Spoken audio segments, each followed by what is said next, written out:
Hey Deckers, Flintlock The Siege of Dawn is now available and not quite the game I was expecting. There's quite a lot of hype for this, but it's much more Souls-like than I was expecting, which means the difficulty and learning curve ramps up very quickly. Now we've got some interesting range of weapons, including assassin style muskets, but you only get 3 shots, a flintlock pistol to try and break or parry enemy attacks if you time it right, as well as your standard parry and melee attacks as well. The major catch for me on this is that I really cannot get on with the controller mapping for this, with R1 being the main attack, B being dodge, which is normal, but R2 is the flintlock pistol, LB is your dodge, X is for healing, which I keep using to attack instead of actually dodge.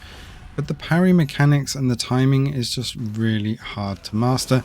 I don't know if this is because of the Steam Deck or just that the game has just got some strange mechanics for the timing, especially with this fox god that you've got to try and distract them as well. That doesn't seem to do a lot in the early stages. Graphics wise though, as you saw, it was holding around 40 to 45 frames per second. And this is running at pretty much the lowest settings, with texture quality on medium and Intel XeSS on balance, with DirectX 12 mode, VSync off, and the frame cap at 60 frames per second. You probably would want to cap this at 30, but that generally introduces slightly more input latency, and considering the parry timing and just the melee tactics on this are difficult to master at the best of times, I don't think you really want to introduce any more latency than what's already here. Now let us know in the comments below if you've managed to dive into this and what your feeling is with the gameplay, but the graphics and the performance on the Steam Deck is definitely better than we were expecting. We can see why it's only marked as playable status on the Steam Deck, as it did take a bit of fiddling with those settings to get something feeling a little bit better, and it is still pushing at over 22 watts, so you are only going to get around 2 hours gameplay at best.